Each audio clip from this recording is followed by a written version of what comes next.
All right, we're not live, but hey, what's up, Mark? Nice to have you. How's it going, man? Dude, I'm doing well. Thanks for the invite. It's good to reconnect. I'm so glad that you're doing this, and I'm honored to be here, honestly. Yeah, man. So clearly anyone listening or watching doesn't know how we're connected. We connected, I believe, on LinkedIn. Excuse me. I don't know, 3-4 years ago, something like when LinkedIn Yeah, was popping off. We were definitely one of, I'm gonna just say a number, 30 people who were like going hard on LinkedIn, building like personal brands on LinkedIn and doing all the content marketing and stuff like yeah, that. Right? yeah, Was it LinkedIn? yeah. And then I invited you on my podcast, and you were Right. like episode, I don't even remember, like 15 or something. And then Yeah. fast forward like 500 plus episodes later. It's crazy, man. I remember I found you. I don't even know what I was just like searching for like some keywords because I was like, Yeah. man, I don't have any guests. I was just starting off. I was like, and I found you. And I was like, oh wow. And then I like learned about all the different things you talk about jujitsu. And I was like, oh wow, there's a Yeah. lot that I can. And I wanted to start talking about like the more mindset, mental stuff. And so you Yeah. you were you were actually where I was starting to like slowly, bridge. But that was like I think it was 2017, at the end of Yeah. 2017. Yeah. Yeah. Yeah, mental health, which I'm sure we're going to get into quite a bit here, is actually very big to me for many reasons. And yeah, so like I think what we discussed on your podcast is sort of how I leverage jujitsu and Mm, overall just working out is kind of my best means for addressing my mental health.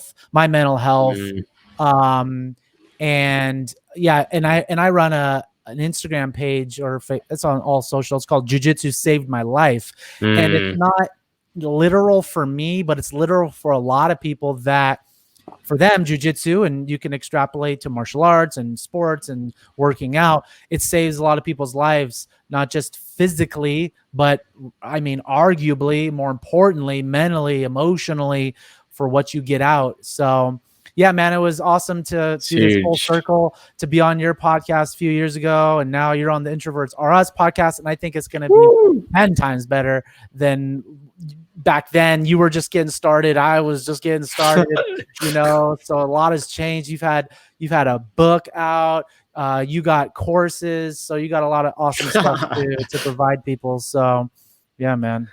Dude, it's crazy what you said about the jujitsu thing, because like personally for me, I remember growing up and I didn't play any sports. I wasn't athletic at all. I was like straight up sedentary. And for Mhm. me, when I just started to like find something physical too, I haven't gone into martial arts yet, but like literally for me with walking, I think Yeah, that saved my life, yeah, and it's like, I think the simplicity of these things, yeah, especially if you find them at certain moments of your life, I think it just like teaches you that you can use that tool to like enter into a different state of mind. And when yeah, you're in that different state of mind, life just like happens differently. It's more easier to like be yourself, or whatever the case may have you.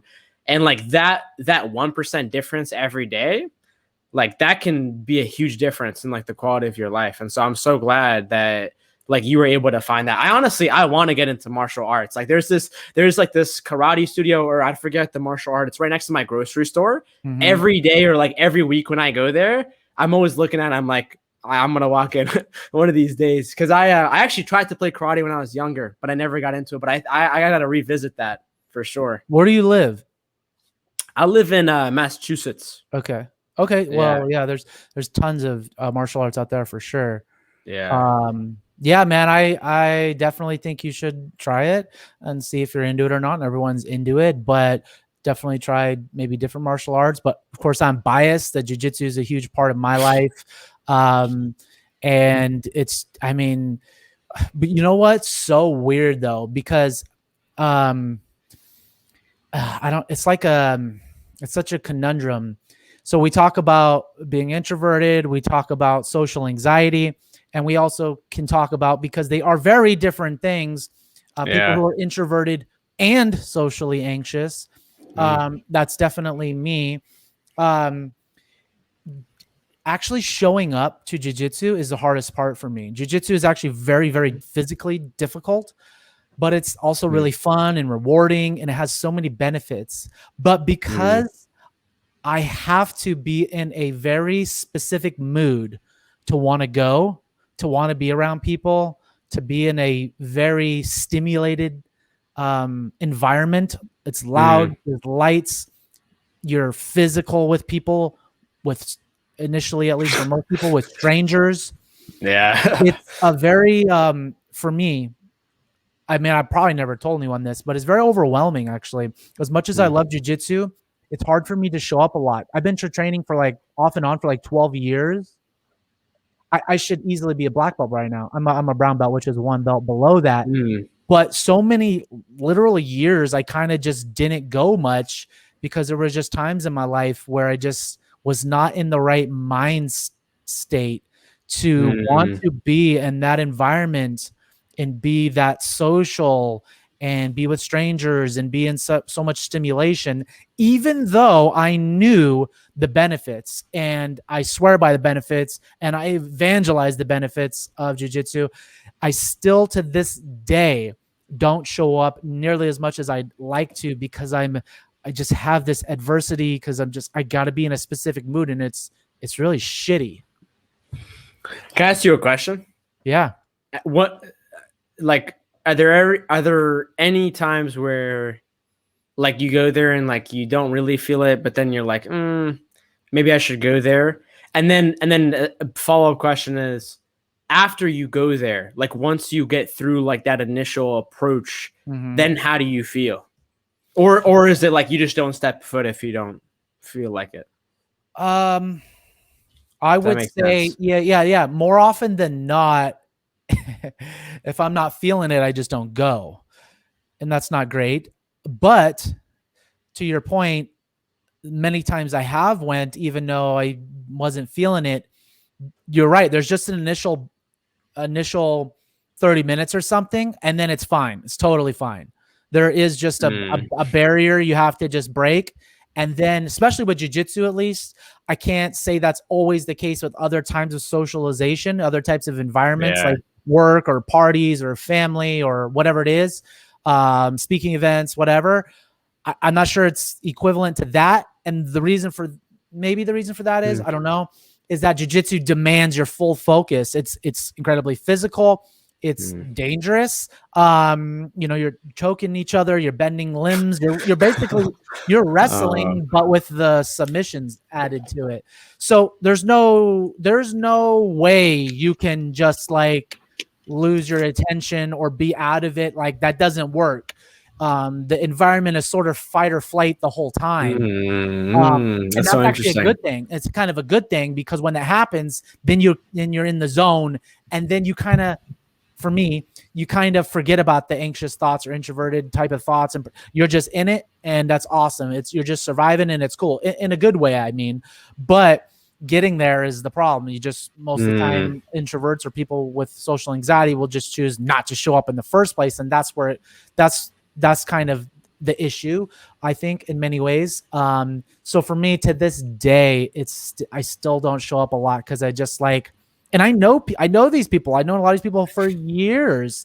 So it's also the whole stranger element isn't as big of a factor either. It's still like, I don't know. Do I want to be in a sort of a crowd of people, even though it's doing something I love? And that's it's kind of sad.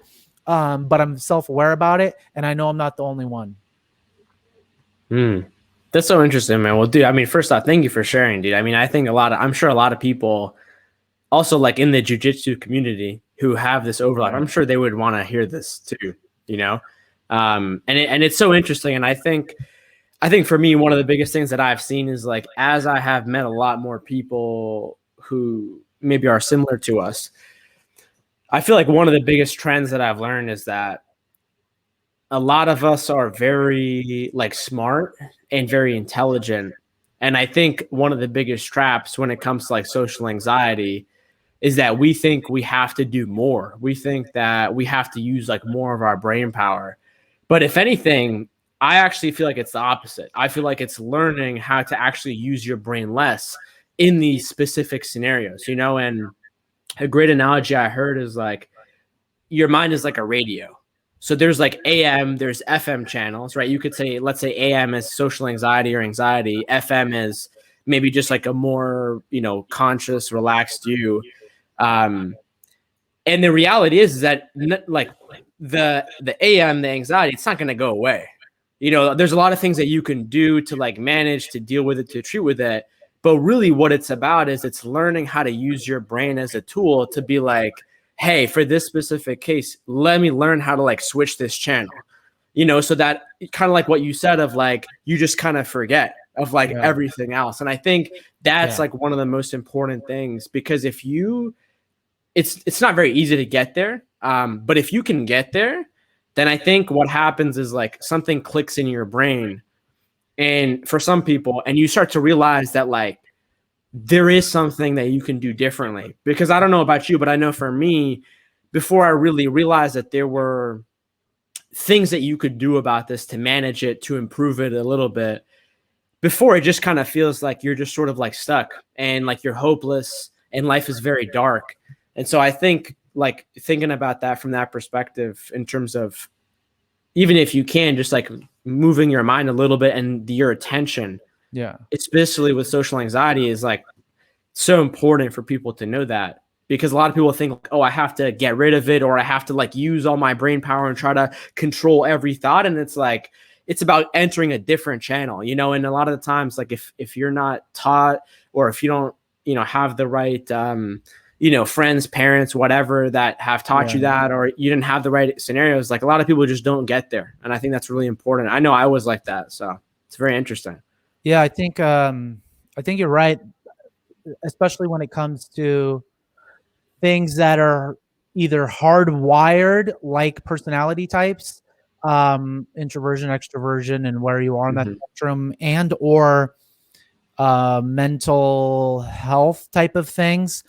That may become hardwired. It may not be hardwired from birth, but those, I think your analogy is interesting, that those thoughts, those emotions are a frequency that are probably or predominantly going to always be on. That frequency is always on, right? But you're suggesting, okay, that's on. There's always an AM. But unless you tune your radio to AM, you're not going to get the signal, right? Yeah. So your analogy is try to focus on the FM, and to your point of like, that might be a more relaxed or positive type of mindset, which may not be easy to access for certain people, including myself, but you got to tune to FM as best you can. AM's going nowhere. And if your hand isn't on the dial, then you might get on AM. I don't know. Right? Is that it's and I think you did right. And I think that I think what may be confusing to anyone listening to this is that it's actually counterintuitive. Yeah. So like, for example, like if you step into like a social situation, a social scenario, what often happens is that, you start to, your brain starts to like, it's different for everyone, but your brain starts to like, what I call like, it starts to like run through like the algorithm. So it starts to like imagine maybe how you look based on other people and how they're viewing you. And a lot of times what happens is like when you're socially anxious, a lot of times you just like look down, or you just try not to make eye contact with people.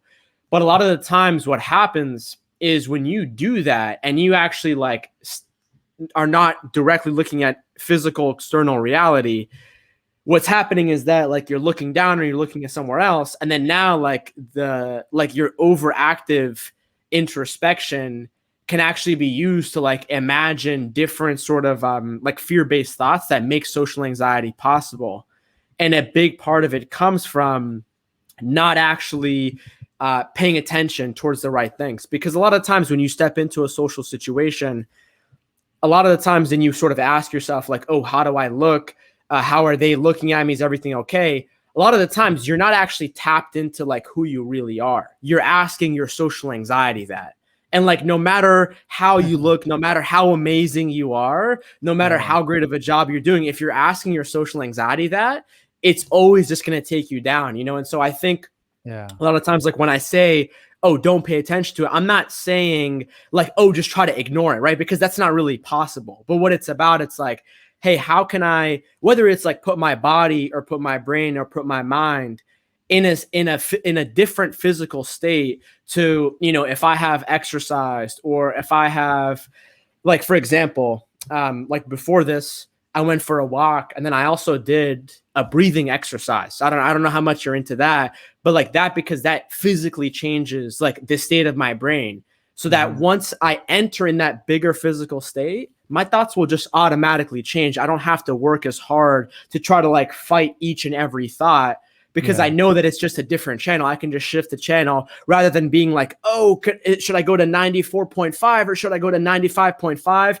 And a lot of times, like if you're true introspective, you get put on like this like complicated mental loop. And I think that's like a huge contributor to social anxiety, if that makes sense. If you get that. Yeah, no, I think you're doing something really powerful, which is I personally haven't done too much of it. I think my main source of addressing these mind states and emotions and social anxiety and all these kinds of stuff has been exercise.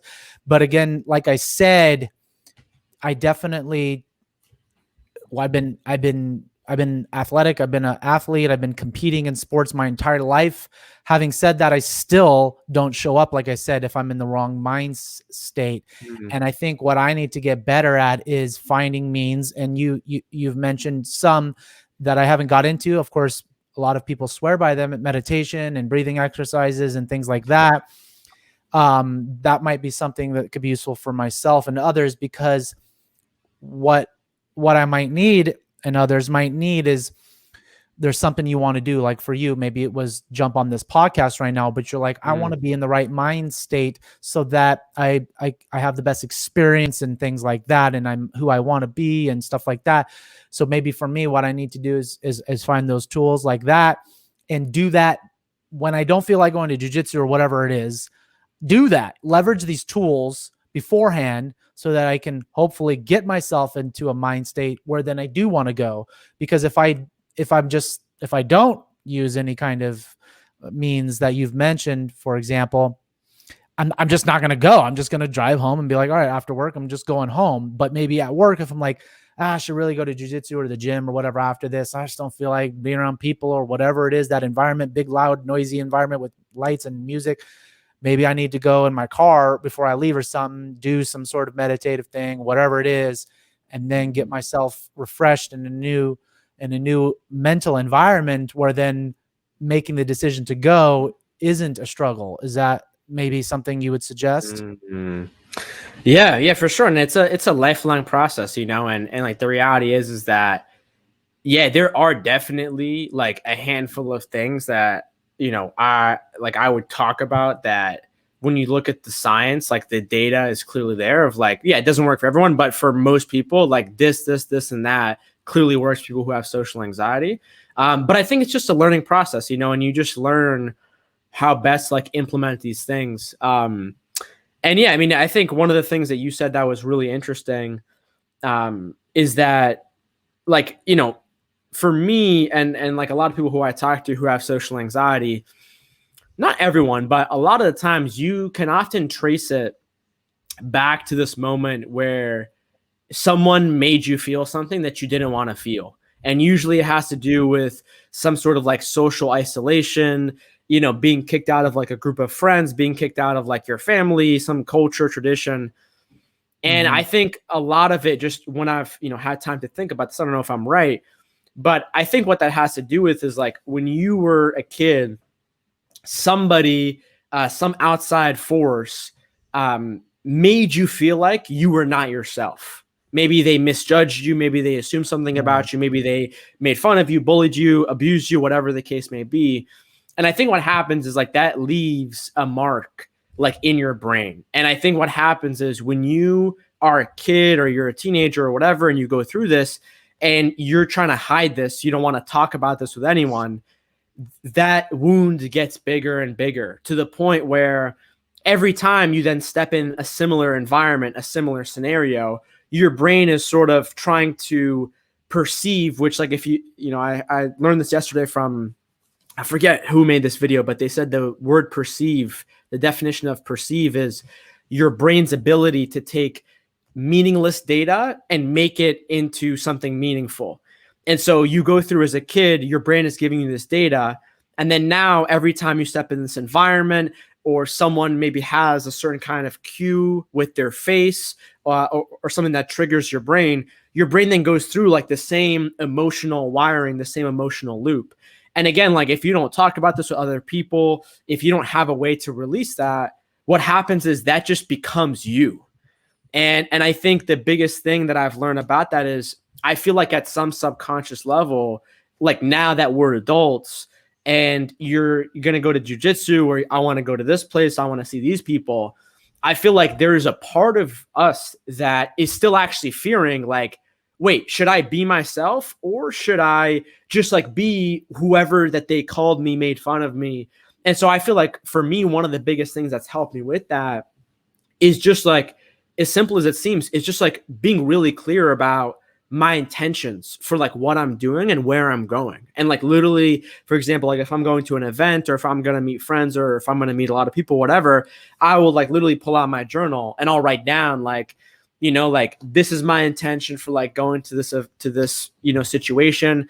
And then I journal quite regularly. And so I talk about, you know, just like ways that I want to show up in the world. And so I feel like that has been one of the biggest things that's helped me, of like, before I go somewhere, I choose who I want to be, which is myself. And like that might seem like dumb or like stupid, but I think there's definitely something about that makes it much more clearer for your mind to then slip into that and pay attention to that, versus, you know, trying to like escape like this like social anxiety prison that is like very hard and pulls you further, and is very, you know, very counterintuitive. And so I think that's been one of the biggest things for me, of like literally specifically like writing down of like who I want to be before an event, or just writing down my intentions, you know. And it seems simple, but I think it works for sometimes.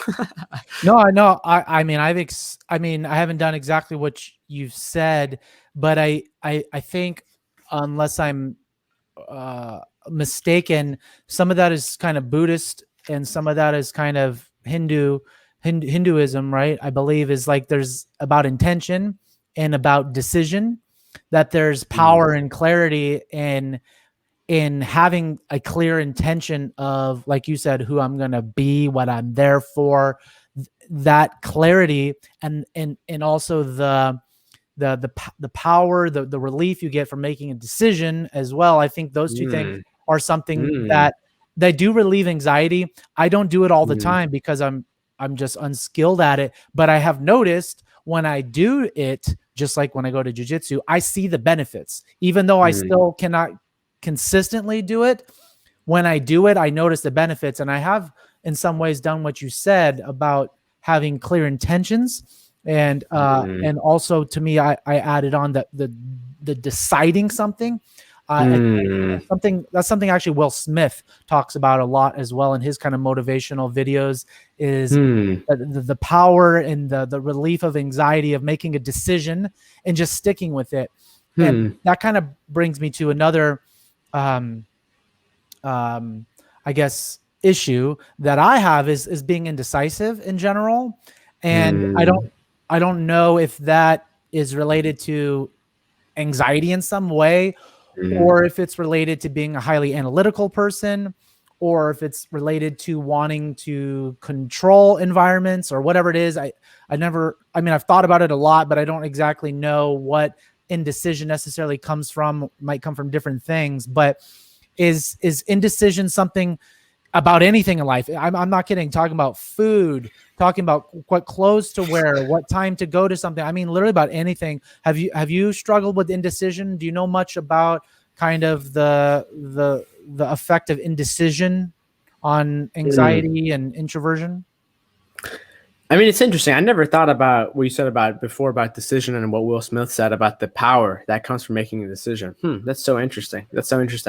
I mean, I know like 2 or 3 weeks ago, I was like trying to make this decision, and I literally was just like on my phone, like researching, trying to figure it out for like 2 or 3 hours. Mm-hmm. And I got so stressed, and like I never got that stressed before, that I stopped and I was like, wait, like what's happening here? And it was because like I was in the middle of like just doing too many things. I was like trying to launch my program. I was trying to do that. I was trying to do this. So I mean, I don't know, but I think the biggest thing is that, I mean, if you know, I think if you face some anxiety and you're also like relatively successful, then I feel like a part of your brain is always thinking like, oh, but there's something maybe better. There's something maybe better. There's another possibility. There's another choice.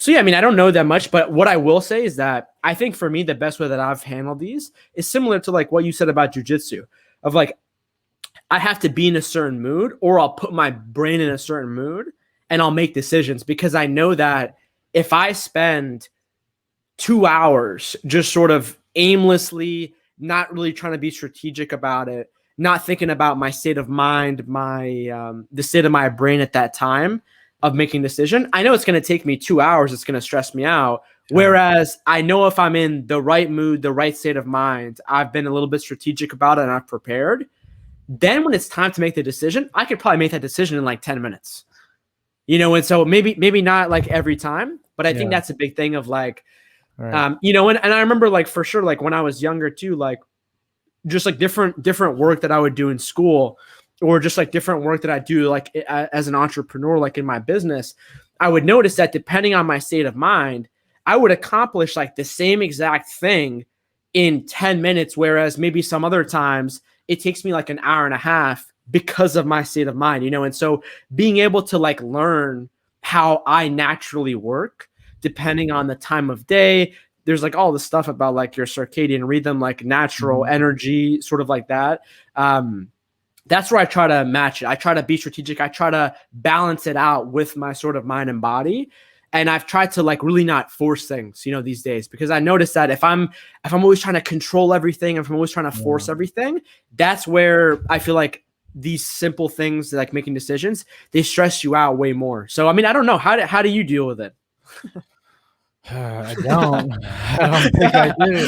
I just live in a perpetual state of anxiety, I guess. I mean, I guess it comes at a cost. It's tough for me sometimes because I'm so analytical, so research oriented, and I'm fairly intelligent, so that I seem to usually make very good decisions. Usually. And I know that's because of believe it or not, to some degree, the lengths I go to in researching and analyzing things before I do them. So I'm always in the kind of a weird, just a weird kind of argument in my head about how do I find the balance where I can still be myself and analytical and all that and research oriented and stuff like that. And because I tend to make good decisions in retrospect more often than not, but at what cost? Because up until the point of making those decisions, I seem to go through a great deal of anxiety that I more or less am creating myself. So that I have yet to really figure out how to address it, other than being self-aware, which I'm clearly self-aware about it. So what I just try to do is catch myself when I'm doing it and force myself to make decisions on things. I mean, I even did it today. I'm in the Air Force, and I have to move to Texas for a few months for training on short notice. I got short notice, and now I'm really stressed about how do I move from California to Texas in like a week. Wow. So yeah, so I'm like looking for movers and stuff, right? And like I just pulled up Yelp today, like a couple hours before this, and I was like looking for movers, looking at all these companies and looking at their reviews and calling them and getting prices. And it's just like 10 companies in. I'm like, you could do this forever. I could do this forever. So I found a company that was available next week. The prices were a little bit more than someone else's, but they were down and like, we're ready to go. Let us know. And this is somewhat of a success where I was just like, F it. all right, let's go. Yeah. You're the guys. I'm going with you. You're a little bit more expensive. I'm just deciding, even though it literally is going to cost me more financially, which again, in I'm usually making good decisions. Maybe normally I wouldn't want to pay more because it's not smart to pay more for the same service necessarily. Right. But I realized like this has to end. I can't research forever and look for the best deal because I'm anxious this entire. So I'm willing to accept some loss for my state of mind to be clear. And look, now I'm good to go. I got a storage unit. I got my movers. I'm good. So now I literally don't have to think about this until next week now. And honestly, that's worth paying the $80 more than I'm going to pay to me. So that's kind of how I've learned is like having these little successes. I think you probably teach some stuff like this in your course. You gotta, and I kind of teach this stuff on when I do Instagram lives on Introverts. I tell people like you need these little wins. It's not always like, oh, what do you do to be successful all the time? I'm just not, and I'm just honest about it. I just have some wins here or there, and those little wins I can just look back on and use them to remind myself I gotta do the same thing. Look, you've done it before, look back on the way you did it this one time or that other time and try to replicate it. And that's just one of the techniques to answer your question is kind of how I do it is just try to have wins here or there, stack those little wins, and then I have some experience to look back on and just try to leverage those in future decision making.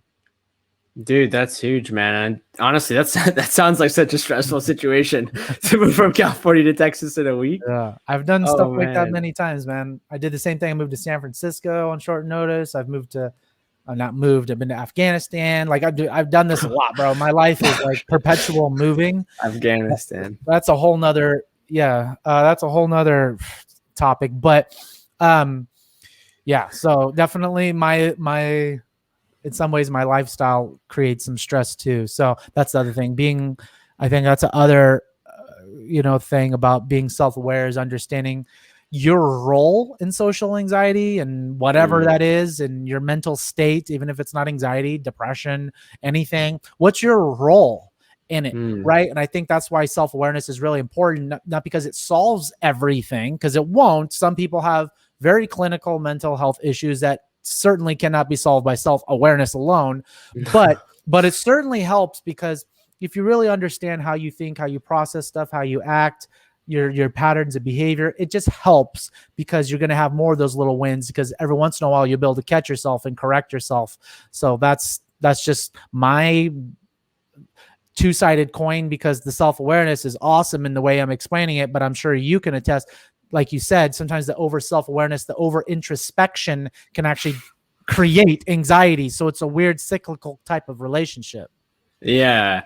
And I think like, when you look at, someone who's like an introvert, where your mind is more naturally built to be more introspective, like that, like it's a superpower in a way, but also it can get too much, and so if you can't manage that, or, if you end up having, certain life paths and whatnot, it can get dark, and I think one of the biggest things that I've learned for me personally was that like I was past the level of like self-awareness, and I think for me, like one of the things that I did was like I was like reading all these books and like articles online when I first like started to become aware of the fact that I had social anxiety, and it was like, try to expose yourself, right? And so try to put yourself in these situations where you expose yourself to like these fears, these social fears. And so I remember doing that. And the interesting part was that it actually made my mental health much worse. And like, I remember I was in college at the time. And so I was like, okay, let me just like try to walk up to like people in the cafeteria or people in the library and like see someone who doesn't look busy and try to introduce myself. But like what I would notice was like, every time I would try to do that, no matter like what, my brain would just take me out of it. Like something would happen. My brain would just be like, nah, they look like they don't like you. Just do it to the next person. And then the next person would come and then it just would never happen. I would never walk up to them. And when that happened, it like made me stress out way more. And it was like a huge burden, right, to my mental health, and so that's why like if, like for me, like a lot of the content that I make, is about like action-based things, because I think it's great to have, a certain self-awareness. It's great to like be aware of your thoughts. It's great to read books and learn more and research. But then also like at a certain level, like personally for me, like, my brain was operating in a certain way for 10 years where like, even if I wanted to, even if I tried to like muster all of the mental will that I had at that time, I still could not walk out of that loop that my brain and mind sort of like trap you in if you have social anxiety, like from a young age. And so for me, like, I remember one of the biggest things was, I said walking. One of the biggest things for me was sleep. I always had issues my entire life with sleep, and they've done all kinds of studies. Like I know UCLA and Berkeley have done studies that show, like if you take someone and you sleep deprive them, Yeah. their brain and the way that they act is basically like someone who has like paranoids, like schizophrenia. Yeah, exactly. And so like there's all these different studies, and there's also other studies that show like social anxiety, sleep is like a huge potential. But then almost 9 times out of 10, a lot of people with social anxiety have never really been able to sleep their entire life, or it's like always been a struggle with them, or they have to take this or that, or if they've like sort of tried to figure out a way. And so I think it's just so important, because for me, like, now I just had my TEDx talk come out where I talked about this, like, where for me, like, once I started to understand the power of, I would say like the 3 biggest things that I have found in terms of like social anxiety and mental health, according to like the data and science that work the best, are, your gut microbiome, which is basically connected to your chronic stress and your diet. Meditation, mindfulness meditation, and the third one is like incremental layer by layer exposure therapy for social anxiety. And there's all these layers. I could go through them, but like those 3 things are, I would say, like the 3 biggest things that if people are coming from like a lifelong of like social anxiety, mental health, like I think those things work the best, quote unquote, for most people. But it's difficult. It's very difficult. Yeah, I mean, one thing that's super fascinating to me that I've only watched a few videos, read a few articles. I don't know too much like in depth, but it seems to be there's an emerging, I'll call it emerging. It's emerging for me. Emerging science of the gut brain, what do you call it? Like connection, nexus, whatever it is, right?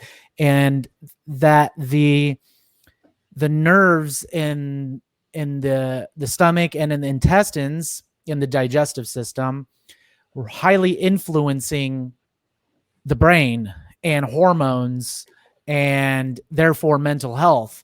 And again, I don't want to speak too many specifics because I forgot some of the details, but that seems to be really, really, really interesting science, that some scientists are even suggesting that, again, it's going to be hard to prove. Some even say that the gut is the main brain, and that our brain in your skull is actually the secondary brain, which of course sounds wild, right? But their science, again, I'm just loosely giving the synopsis, is that because what we feed our stomach instantly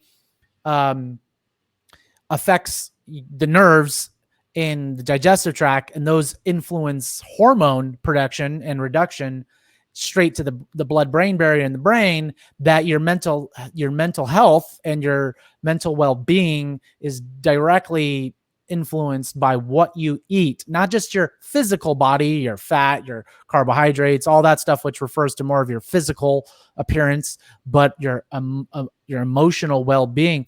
Have you heard about much about that, or what do you think? Ever since I came across this in 2017, 2016, I'm not even joking. Literally every week I wake up at like 6 a.m. and I just like research this. and they're calling it nutritional psychiatry. Oh shit. And Okay. I So think one like of the biggest, nutritional pharmacology, even, right? honestly, I don't know. Pharmacology? I don't No. know.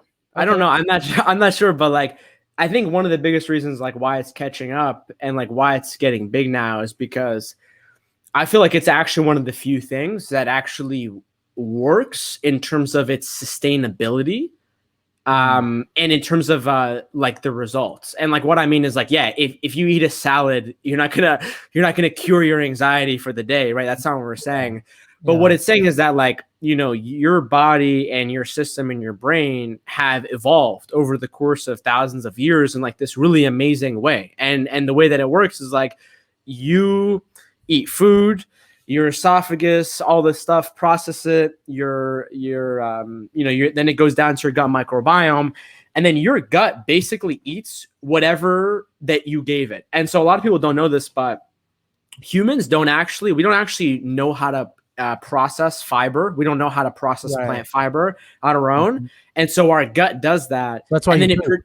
yeah, yeah, and then your bacteria produce more bacteria, right? And then Uh-huh. to be honest with you, it's very very complicated. Nobody really knows, but Yeah. what they're saying is that through that and through like the nerve endings, they're like a huge neurotransmitter that's often implicated in social anxiety and mental health, serotonin. Serotonin. They're saying that there is a major um, like working Relationship. alongside your brain, yeah, in terms of like it's synthesizing, it's processing. Nobody knows exactly how it works, but like for example, in my book I talk about this study where they talked about where like the Journal of Science or something, or Journal of Neurology came out with the study, and they basically showed that there are four main ways to like change this neurotransmitter serotonin in your brain. Which again, like the best way that I think about that is like, so your brain doesn't actually like to think. So it creates like these mini habits almost like in your brain. And like it stores your thoughts through the biological infrastructure of neurotransmitters. And so you could basically say that based on how your brain structure has been formed, which is really through the food that you eat, right? Because ever since you're a kid, how is your body growing? Your body's growing through the food that Right. you're eating. And so based on that, what can then begin to happen is there can be all kinds of issues. And so this study, it showed that there's four main ways to change serotonin and help it. Number one is diet. Number two is exercise. Number three is sunlight and direct access to light exposure. Mhm. And the fourth one is like therapy, psychotherapy, meditation, um, having different like cathartic, like friendly experiences in social What about what situations. about what about what's it called? Um Sorry, what's that other hormone? Oxytocin. Hmm. Um, Hugging, that's an socializing gives oxytocin. Wonder if that's Yeah, that's an okay. interesting one. I mean, it wasn't. I mean, this study specifically looked at serotonin, but from my understanding, like oxytocin is something that I think the best embodiment of it is like when you get a hug from your mom. Like Mhm. they say, it's like that sort of It's a embodiment. maternal type of hormone, right? Yeah. Yeah, for bonding for sure. And I Okay. think I think the biggest thing is like when it comes to like loneliness, people being lonely. I don't know how much you talk about this or this comes up, but like I talk about it. Yeah. yeah, and so I feel like people in this group, like introvert, shy, social anxiety, like I think there's two kinds of loneliness, right? There's the sort of kind of extreme social isolation, which is Mhm. like where I was personally at in like Kind 2015 of a at my dark rock bottom. place. Dark place. You don't literally Mhm. see anyone. You don't talk to your Mhm. family, friends. You don't want to talk to It's anybody. more Nothing like that. antisocial, actually. Yeah. Antisocial is on another level, right? That's a Yeah. I don't even know. anti Yeah. yes, antisocial is a mental health disorder. Yeah. That's and then it's on the extreme spectrum of Yeah. avoidance and things like that. And that's considered potentially dangerous in some ways as well, Oh from what yeah. I know. To yourself, probably most more than other people, but it can bring in the very depressive and suicidal tendencies and things like that. But anyways, I'm sorry. Go ahead.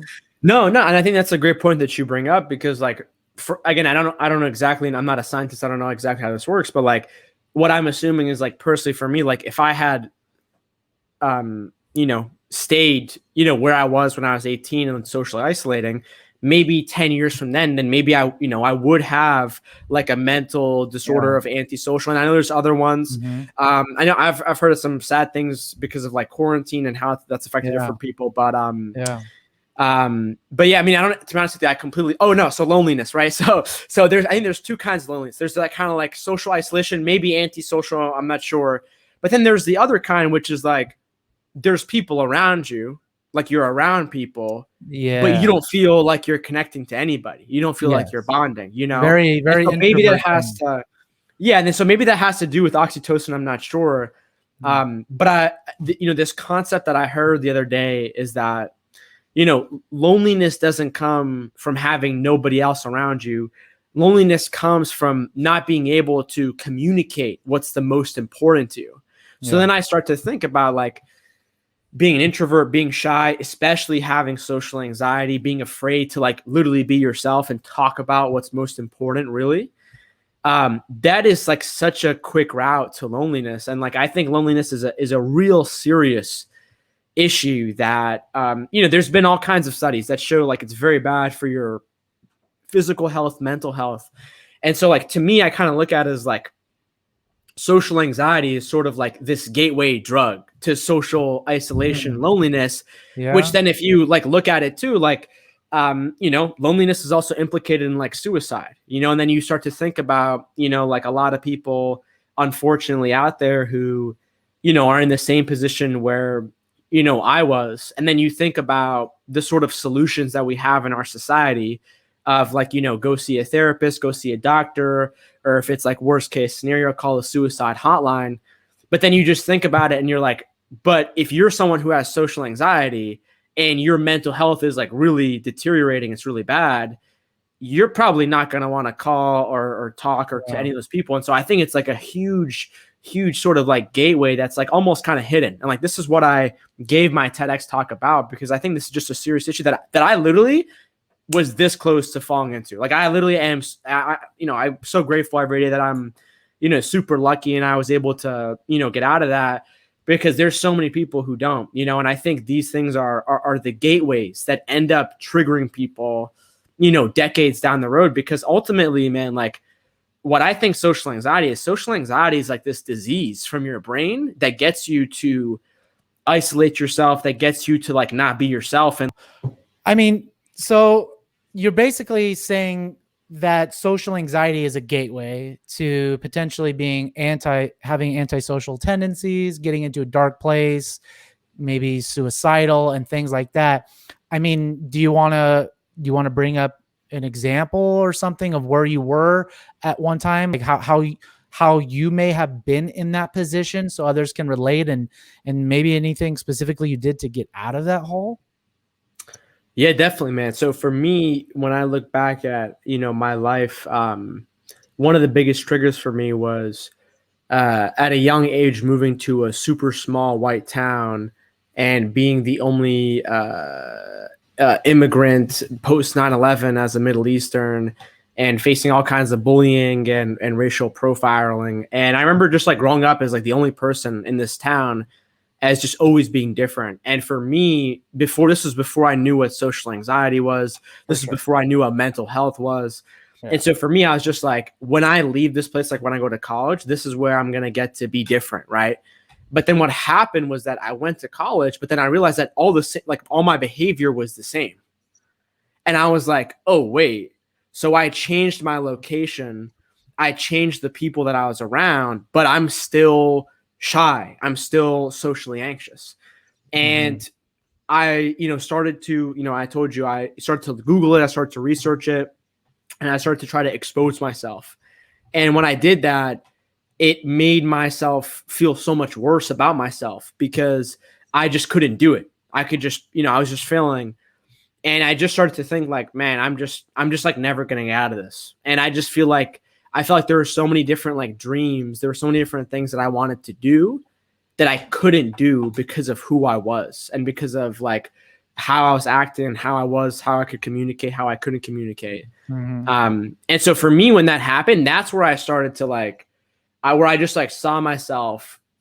It's very weird. I didn't realize at the time. I didn't know that I was starting to slip down. But the next thing I knew, I started to like eat a little bit more junk food, right? Mhm. And then I would start to like just eat a little bit more, and then I would start to like maybe wake up a little bit later. I would start to go to sleep a little bit later. I would start to maybe play too many video games. Like maybe drink too much alcohol, Right. watch too much porn. I just started to see myself just like go into these You things you that, were looking for serotonin things or yeah, dopamine, right? You're looking for highs like anyone naturally would, and everything you just mentioned gives you those highs. And everything you just mentioned, I think me, myself, everyone else can say we've used that to cope, whether intentionally or unintentionally, right? it's huge, man. And I think one of the biggest things that I look back on is like, why didn't I realize this before? Like, why didn't I try to be proactive about this before? You're young, And I, bro. You're yeah, young, right, for right? Like, sure. I mean, Yeah. how could you know? I mean, Yeah, there's no seriously, way. there's no way, man. Yeah. Give yourself some credit. Man, to this day, I'm 34 now, man. Like to this day, I'm still catching myself with terrible habits or catching myself in spirals, whatever it is, like anyone else. Dude, at that young of an age, your brain is not fully formed. You know all this. Like, come on, there's no way you're catching yourself. Like most people, Yeah. there's just no way. And that's the Yeah. scary part about it. Mm. It is. It is. And I think back to like, why didn't I do something about this before? Because like I feel like I heard this stuff. Like I feel like I heard like, oh, you should exercise, you should do these things.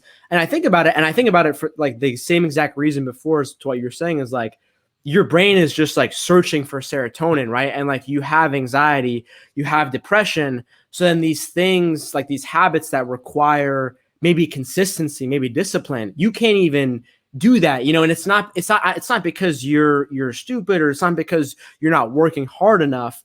It's just because like you need to like learn the basics of like mental health and sort of like how these things operate, so that these things you can flow more easily into them, not sort of go against the grain.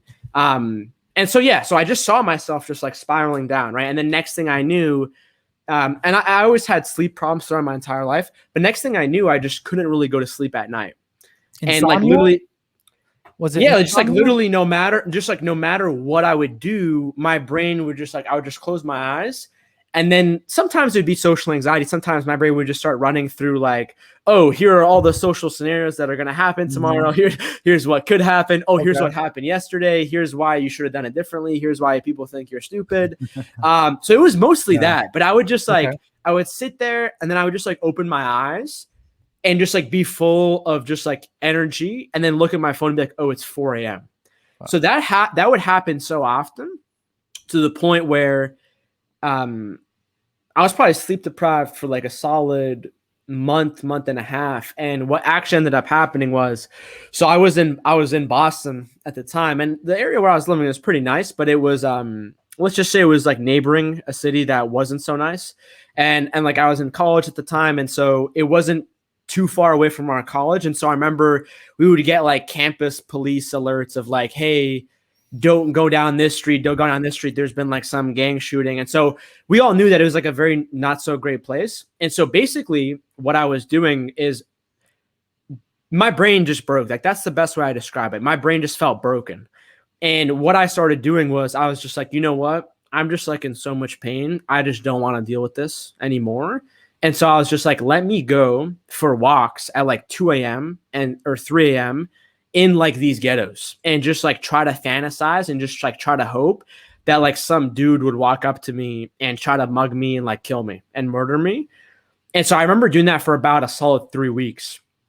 And I remember one of the things that changed was, I mean, number one was I started to slowly start to like listen to podcasts on my walks. So that started to like, my brain started to like learn more about what's possible.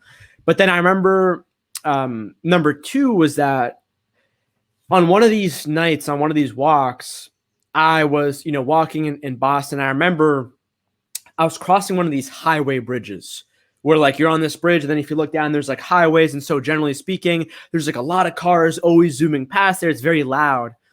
But I remember going there at like 2, 3 a.m. And I was just looking down at the time, just looking down, walking, because that was like my normal, just like walking behavior. And I remember just like all of a sudden everything getting like silent, everything just like getting super still. And it was almost like a kind of silence where it's like almost like someone, it's like if someone hit the mute button. It's like a silence where it's like, whoa, there's too much silence. And I remember when that happened, it like while I was standing on top of that bridge where it would normally be very loud, I remember like feeling that silence, and it was almost as if like that feeling that you said when you're in jujitsu of like you just forget about everything else and you're just in your own bubble. And I remember like looking up, and I remember just like looking around, and I remember just like all of a sudden just like having a moment of just like conscious awareness. Like all of a sudden, I feel like I was I like left this trance that I was like got sucked up in over like the last few months. And I just like had like this like realization where I was just like, wait, what am I doing here? Like, why am I like going on a walk in like the middle of this night in this not so great neighborhood trying to basically kill myself? And so I remember like it was just a very surreal moment. And I remember just like when I realized that, just like running home and like crying. and I honestly didn't know what was happening. And I remember the first thing I did is like I went upstairs when I got home to my college dorm room. And I remember looking at myself, going home in the bathroom and looking at myself in the mirror. And I remember looking at myself in the mirror at like 3 a.m. and I was like sweating coming back from like this run. And I remember like making direct eye contact with myself. And then I remember like all of a sudden feeling that my pants, the jeans that I was wearing, all of a sudden felt super tight. And I remember just like trying to stick my finger down there and be like, wait, I don't remember like buying skinny jeans. And all of a sudden, like I looked up at the mirror, and that's like when I realized throughout this like period, throughout this trance, I had gained like over 75 pounds, 85 pounds. And like that moment, that night where I had, reached that silence of just like this surreal moment, I feel like that's where a moment where I was able to kind of be like in the present moment for like one of the first few times in my life and just get clear about like the objective truth of my reality. And that's the time where I realized like, oh wow, maybe I shouldn't be doing these things. And again, like even at that time, I still had no idea what mental health was. I had no idea what social anxiety was. Mm-hmm. But for me, the biggest thing was like, I could see my physical reality. Right. I could see how I looked in the mirror. And so I was like, you know what? Let me just try to learn more about health and try to learn more about how can I lose weight. And so I went through this period where I got super lost, confused. I was like, what diet should I choose? And all these different fads and whatnot. But then eventually that's how I started to actually learn about the power of like nutrition. I started to understand like, oh, food isn't just about like the macros or like the calories or like, oh, if you eat too much food, you're just going to be fat or you're going to gain weight. Oh no, actually like every food that you put in your mouth, like that actually becomes your cells. Like your body repurposes that. Right. And so you want to make sure that you have clean food going in. And I start to read all these things on how it affects your hormones and your energy and your mental performance and your focus. And so all of a sudden, like I started to change my diet. And I remember losing weight, but more importantly, it felt like for the first time in my life, my brain turned on. And when that happened, that began like an entire cascade effect of like all of a sudden I started to sleep well at night. All of a sudden I started to exercise and like move my body. All of a sudden I started to like have the mental energy to like read books about this stuff. And then I started to like read and research, and so that for me was like how it happened. Like it was like this like really weird rock bottom that I didn't really know that I was in. And then eventually, through like a present moment, I was able to like get myself out of that and then slowly sort of transition and start to eat a little bit healthy, which then started to improve my mood. And then that really began like the runaway train, so to speak. It wasn't all obviously ups from there. It was all kinds of ups and downs still, but that's kind of how my journey evolved. And honestly, I'm grateful. It's like you're at least in one way, by you changing your relationship with food, even though that wasn't necessarily intentional, it saved your life. Not just in the physical way you look, but like you said, it had a cascading effect because it changed your mood, and by changing your mood, you're able to change the way you thought, and changed your interest. It changed your receptiveness to new information, and outgoingness and socialization. And so it's kind of the straw that broke the camel's back, in, I guess, a positive way or whatever. But I mean, that's really interesting, for sure, that you had sort of an epiphany that night, in that morning. For some whatever reason, something snapped in a good way, which is a blessing, right? That instead of, say, jumping off of that overpass, you had some mind change, and you got home and you were in a weird mood, but then somehow it was like a synapse was created in your brain that night for some reason, and that synapse, that one neuron connecting to another neuron, was all you needed to have a new thought. And that new thought was, at least incidentally, about diet, and then that had a cascading effect on new synapses, and it branched and changed your life. Kind of interesting way of illustrating it. You know, I've had different. It's interesting. It's very interesting the way you say that, because I've had different conversations with different friends of mine and stuff, and we talk about how, like, there's certain things in life where, like, you hitting rock bottom, meditation does this too, where you're forced into the present moment of your life.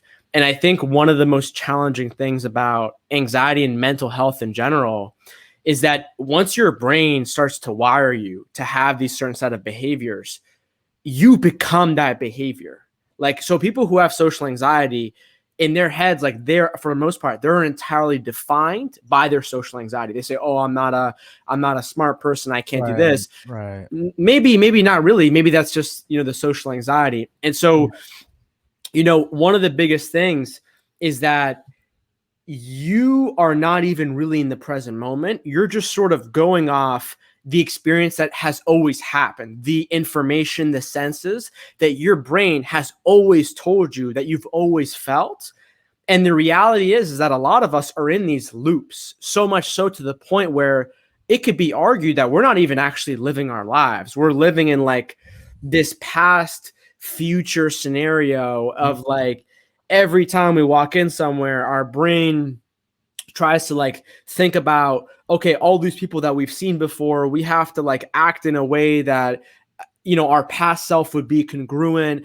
And, like, it runs all these different things to where you're not even in the present moment able to choose what you want to do and truly live your life. And so, like, one of the things that I think what happens is when you hit rock bottom, or meditation, and I think one or two other things do this too, it forces you to, like, be in that present moment. And I feel like for me, dude, I feel like I was never present my entire life. Like, to be honest with you, like, I don't even feel like I feel like half of my memories are, like, missing. I feel like half of my memories from my childhood, my early life, are just not there because I wasn't even present. I was just in, this imagination land up here. Yeah. And it's very common with people who, like, face anxiety, depression in their past, of, like, they have a lot of memory loss, of, like, just not remembering. And so it's really interesting. I'm not sure if that makes sense, but, like, I think these things, they force you to just be like, wait, what? That's literally why jiu-jitsu for me is so there you go. powerful, because, like I said, you're in a fight or flight type of feeling when you're training and stuff. You literally cannot, even if you tried, think about the past or the future, because you're dealing with the problem right in front of you, and you're wrestling someone or whatever, right? And that's what's awesome, because it's like, for me, for someone who's always living in the future, it's an escape from the future. In that moment, I get to live in the past, I get to live in the present. And living in the present is it sounds crazy to people who may not deal with this. Living in the present is such a blessing, because when you live most of your life in the future, you're obviously living with anxiety. And I think there's some kind of Buddhist expression, which I will butcher here, but it's something like, if you live in the past, you're depressed. If you live in the future, you're anxious. If you live in the present, you're happy. and it's easier said than done. But yeah, that's what I'm looking for out of life in general. For me, that is the solution. A macro solution is trying to find ways to live in the present. Like it's literally everything. And I think it's sort of pop culture now. A lot of people know that living in the present is something that's important. Doesn't mean you shouldn't think about the past and you shouldn't think about the future. You probably should, but you should have a healthy relationship with those thoughts.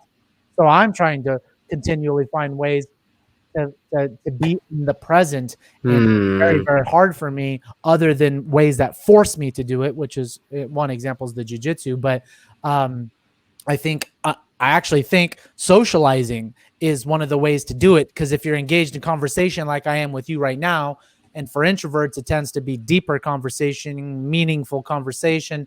That's one way. So that's what people don't understand is introverts love conversation. They just don't love small talk, and they don't usually like so much things like gossip and whatever they define as not being conversation of depth. But for me, that's a great escape. It's a great way to be super engaged and focused on something in the conversation, just like we are now with podcasts. That's an awesome way, because right now I haven't thought about my phone. I haven't thought about social media. I haven't really thought about my family or friends or too much. There's not too many distractions, you know? And I think that's awesome, is like we need to find ways to be more present. And like you said, meditation is one of those ways that I still have yet to get into, but I really want to. Yeah, dude. I mean, dude, I love this, man, and I literally love this conversation. This makes me so happy, and I definitely I agree with you. I think that's definitely the answer. Like trying to find as many ways to be in the present moment is the key to happiness and lower anxiety for sure. But then I also think, like, when you're younger, it's also very hard to be in the present moment. Like I think there's a reason why like our brains almost develop this coping mechanism of not wanting to be in the present moment. And so I think for me, that's something that I had to like reconcile and understand of like, there are different, elements of like, whether it's like my emotional temperament or like my family situation or being at school, where like, not being present is a coping mechanism that your brain has to help you. Okay. But then what happens is like when you grow up, you're like, oh crap, if I'm not in the present, then I am not even in the one in control of my reality. So then it's about like consciously choosing what you want to do in the present. But this is why I say meditation. So I don't know if you've looked into this, but our brains have different modes, almost like a car has a park gear and it has a drive gear. And basically like there's this network in our brain called the default mode network. I don't know if you've heard of this or not, but basically what this means is that when your default mode network is activated, this is when your prefrontal cortex basically turns on, and your prefrontal cortex kind of helps with like thoughts, things like that. And so what happens is your brain has these two different modes, default mode and then active mode. Okay. Default mode, that is when you are by default existing, not in the present moment. So you're just like thinking about daydreaming, imagining the future. But then there's literally a different mode that your brain gets in. And like they can study this, they can scan this with brain scans, where like the different neural networks, like its structure looks different, turn on. And so what they found is that with meditation, it actually strengthens these neural networks. And so the way that you can actually think about this is like, this is actually like literally a muscle that your brain has to focus on the present moment.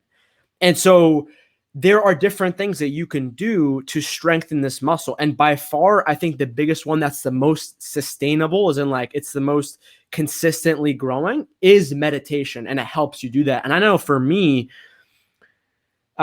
meditation and then also eating healthy, like eating a lot of healthy fats and like eating healthy for the first time in my life, that helped my brain focus for the first time. And I could never focus my entire life on anything except for really video games. And that's because like, if you study video games and how video games are made, they actually know how to measure when your brain is in active mode and it's in flow, because video games are the best thing, the best invention that human beings have come up with to get us fastest into flow in the present moment. And so like meditation is one of these habits, like a meta habit that will help strengthen this network, which will not only help you focus in real life, which is a huge issue that introverts already have because a lot of us are too busy focused internally, which is fine, you know, every once in a while. But if you're in a social scenario where you want to be focused on the external environment, but you lack the focus muscle to focus on the external environment, you're gonna struggle. And so for me, and also like a lot of this, the data and the research, it shows that meditation helps with so many different things, but it actually specifically helps people with social anxiety for this reason. You know, a lot of people think that meditation is about trying to make you calmer. That's part of it, but that's like a very small percentage. Meditation is actually about rewiring what your brain is focusing on. So then when you step outside of that meditation, that muscle is still being worked on. And then you can flex that muscle in real life when you're not meditating, which will help you be in the present moment more, which will almost automatically decrease social anxiety. And so if that makes sense, like that's why that's why I said like nutrition, gut microbiome, meditation, incremental like targeted exposure therapy for the different layers of social anxiety. Those three things, man, like out of everything that I've seen, maybe I'm wrong, maybe there's other things that work better for other people. Yeah. Those three are like the go-to as like foundations because they help you do everything else and it makes it just a lot easier. You know, I think you've said something that seems to be like an emerging science as well, at least from what I read, is the neuroplasticity of how you can use meditation and other types of mind exercises to strengthen and create connections and synapses in your brain and stuff like that. I think that stuff's super, super fascinating. I think what can be troubling about that modality is that it seems so abstract. It seems so sci-fi or something like that, right? Because that's the interesting thing when we talk about stigmas is when the difference between the physical body and like the emotional or mental body is, I think there's I know for a fact there's a big delta in knowledge and understanding of those two systems of the body, and you can see that. And there's some sort of quote, I don't know if it's a quote, someone said it somewhere that I love it, is that when someone is physically disabled, we are very understanding generally and helpful to those people. But when people are emotionally or mentally disabled, and let's just say mental health in a way it can be a disability, whether temporary or permanent, we make fun of people or we stigmatize them. Clearly in society, there's a big difference between how we understand and treat the physical body and the mental emotional body. So I bring that up because I feel like, maybe tell me how you've experienced this as someone who's, you got a course in a book, you try to help people as well on this, is that maybe people are less inclined to leverage the kind of the mental way of trying to solve some issues, because of the lack of understanding, maybe the difficulty in it, because of how abstract it may seem, and want to prefer or default to things like physical things or non-abstract things like food and medicine and tangible things like that. What are your thoughts on that? Have you I don't know, have you thought about that before or experienced any resistance from people on some of the meditation side and things like that are arguably more abstract compared to like, just give me a pill, let me just change my diet, like let's do something more tangible? I can't get around that hoopla of like meditation and stuff. Yeah. So dude, first off, I love this question. This question is really making me think. And like for me, like dude, I was that person. Like I literally remember like all throughout my life, like all these hippies meditating, all these people eating healthy. Like that's so, like I would never do that, And I think for me, like, it just got to a point where like I just had to, like, I just reached a point where I was like, I need to do this. You're desperate, sort of, Yeah, right? desperate. And then also just like looking up like who else does it, right? So like I would read these articles on how like Kobe Bryant and like Oprah, they Yeah. swear by their meditation every day. So then I'm like, okay, they're not dumb. Let me like maybe like one of the biggest things that I've learned is like if there's a lot of people doing something and you just dismiss that as like, oh, that's dumb, maybe you need to think twice and maybe you need to actually look in the mirror and be like, wait, like are these people are all these people really that dumb, or am I just like missing something? And so for me, like one of the biggest reasons why I talk about this stuff is because so I think that I meet a lot of let's say shy, socially anxious people where they're very mentally strong, so to speak. Like they're very logically, analytically strong, Intellectual, smart, yeah, knowledgeable. yeah. And so I think like as a result of that intelligence, that's basically like your brain creating these rules and creating these assumptions that you have been proved right on, and you have this history of being correct. Yeah. And I think the issue with that is that people who are more intelligent are actually least likely to change their minds about something. Whereas if you have been wrong many times before, you actually, I don't want to say lack the intelligence because I don't mean to like degrade anybody, but that's how I would have put myself. And like, that's actually how I feel like I was able to change my mind faster because I wasn't as intelligent. And so I was like, you know what? I could be completely wrong.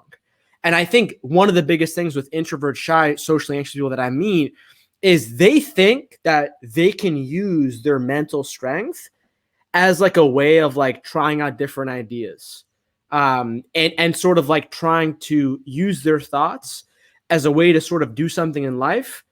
In terms of like you talk to a socially anxious person and you tell them like, hey, have you tried to do X, Y, and Z out of these different habits?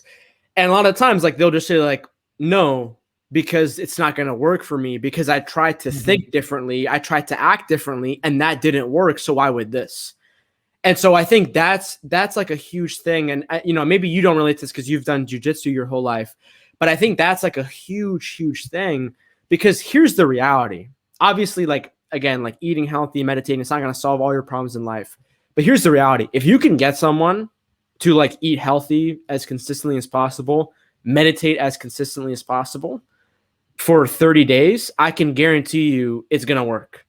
It may not like cure them. It may not change it'll make them a lot better for sure. It'll improve their mood. It'll decrease their anxiety. Like, I don't want to give a percentage, but like, Sure, that's the truth, And so I think in that case, that power is also appealing to some people. Like some people who are at a point where they're just like, for example, screw being shy. Like I can't do this anymore. They're just like, okay, what do I need to do to get through this? And then the thing is that it's a lot easier to start to put the right food in your mouth and start to like set aside 10, 15 minutes a day for meditation than it is to like go out there and be social and like conquer all of your social fears. Like it's a lot harder for someone who has spent their life in this sort of pattern. If you get them to say like, hey, here are the things that you can start doing by yourself that are actually going to help you be more social, that are actually going to help you be better equipped in a position where you can deal with your social anxiety better, then I think that's a great solution. And like, again, it's not the same for everyone, but it's like, if you can address your brain first through like these things that your brain physically needs, like I talked about exercise, nutrition, sleep, sunlight, and then, meditation, if you can help get your brain right, then eventually your mind will follow and it'll be a lot easier to get your mind right once your brain is right. Because I think a lot of people, they focus too much on mindset, and I think, again, mindset is huge. Mindset is massive. It has a lot to do with your mindset, but also like, if your social anxiety has basically like hijacked your mind for a decade and you're trying to use your mind to get out of the issues that your mind has really created in combination with your brain, which is now a physical and mental layer, then you need to sort of go with like a multifaceted approach if you actually want to sort of, deal with this sustainably, right? Because I personally feel like um, without this, a lot of people I see, like they go up and down, like they elastic. So like they read these tips online, they're like, hey, I'm going to try to be more confident. They go to like a networking event, they try to sort of practice them, or like they try to be social, but then they just like go back down. And obviously, listen, like no one has, no one is successful all the time. Like you said, everyone has ups and downs. But like one of the best things that you can do is to like make sure that your brain and your mind and your body, and then, if you believe in like, a spirit or a soul or something, like to make sure that those are all aligned. Mm-hmm. And then going for it, I feel like is going to give someone much more sustainable, longer lasting results that are actually going to change their lives, rather than some, thing that's like kind of BS that isn't really going to work, And so I feel like out of all these things, these are like the most just like basic, sustainable, that will work for you in the longest period, I think, for a lot of people who face this. Do you suggest one of these kinds of modalities first, or along with that, is there one of them or something you think is a way for someone to start small, so they can, again, kind of like in my experience earlier, I was talking about, find a way to get some early small wins that they can get some momentum? Because I think, including myself, again, to this day, I mean, whether it's exercise or diet, meditation, all these type of things, many times it just seems insurmountable.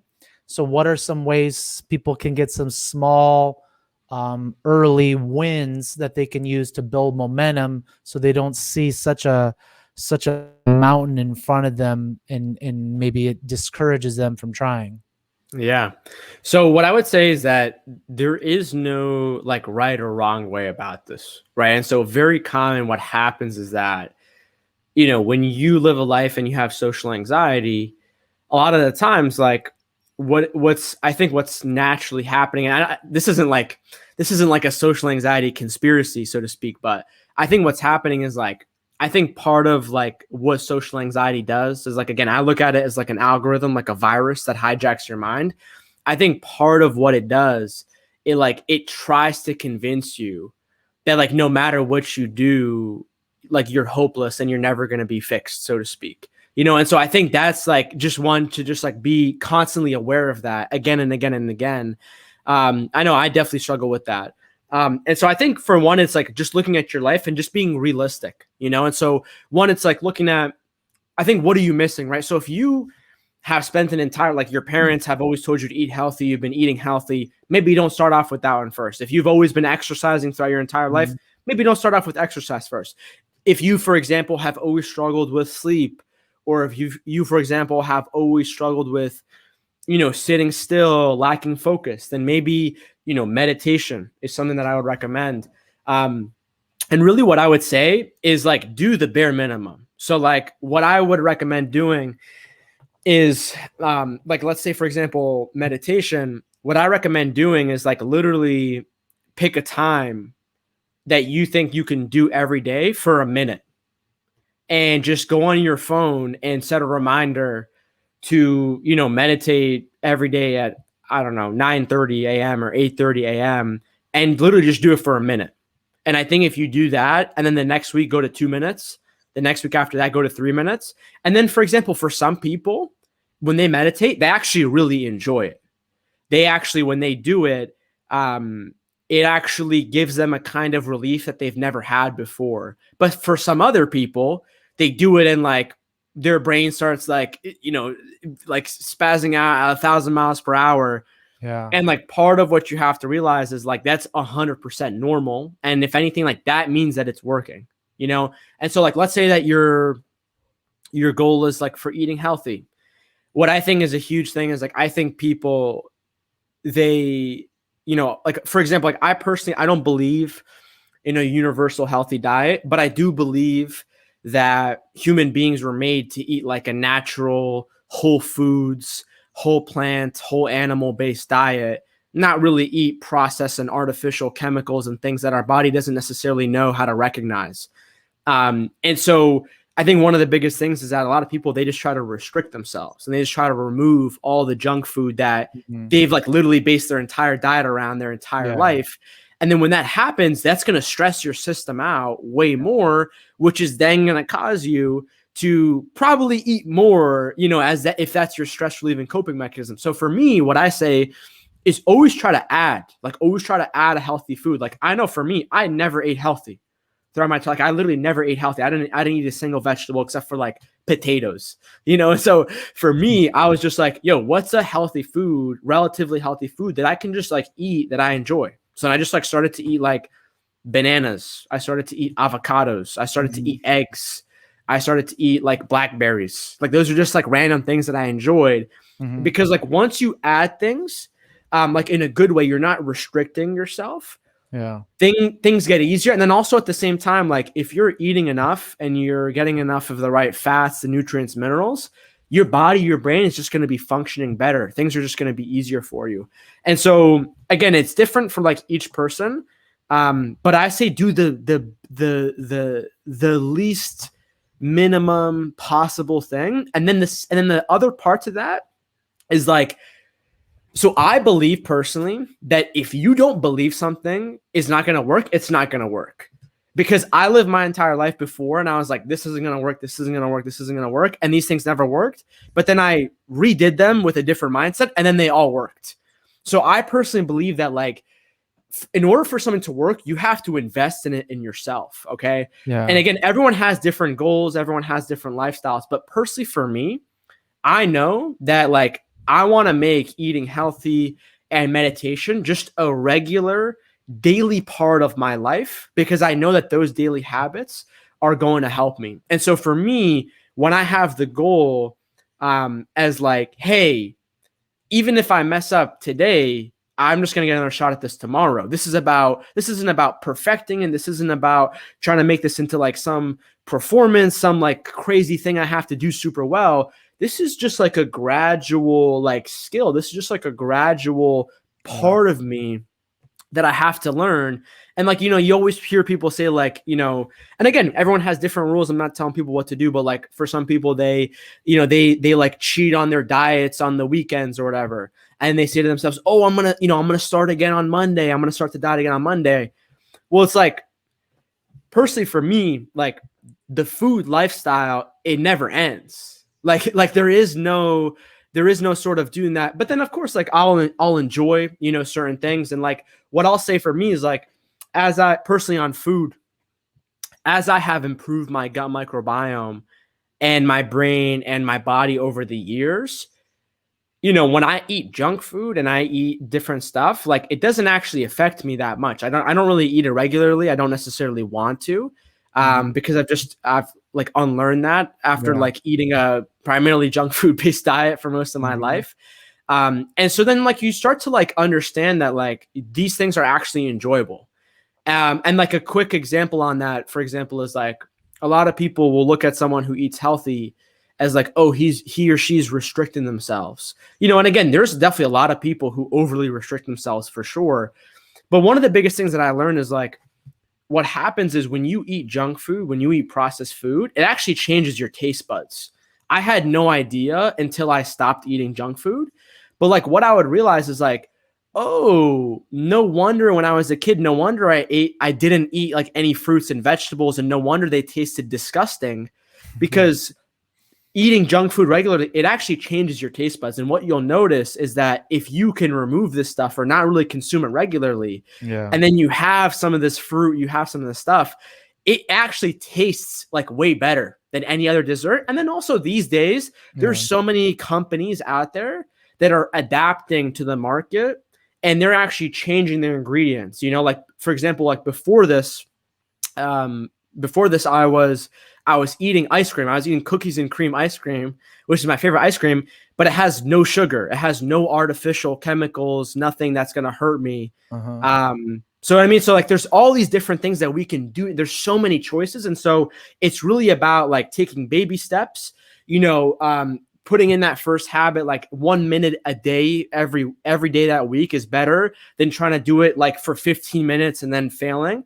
Yeah. And then like putting reminders in your phone, and then just like negotiating with yourself and like working realistically speaking. It's not 0 to 100. It's 0 to 1, 0 to 2, and then 3, and then 4, and then 50, and then maybe you're back to like 25 some days, and then you got to go back to like 75. And so it's really a process, and it's really about learning how you can deal with these things with yourself, if that makes sense.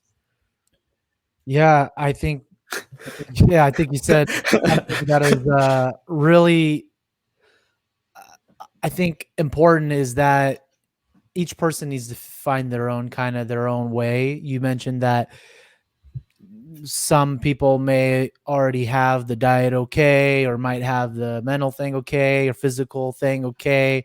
Find the area maybe that you are lacking a little bit. Start small. You just slowly change it. I think that's the big analogy they use in physical fitness, at least, right? Is like, don't try to lose like 20 pounds in a week or whatever. Just lose one.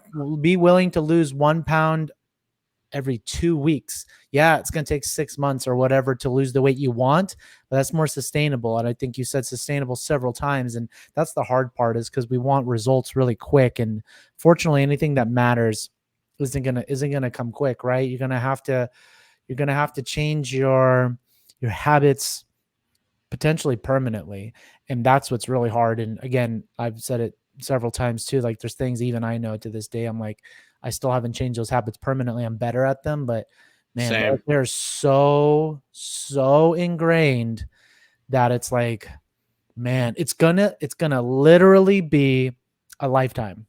I'm never going to achieve it. I'm just going to get better at it little by little, and I'm going to have ups and downs depending on where I'm at in life and things like that. I'm probably going to have some crashes too, and then also just being okay with those crashes to some degree, depending on how bad they get, is understanding that you can't be perfect forever, and don't judge yourself for it.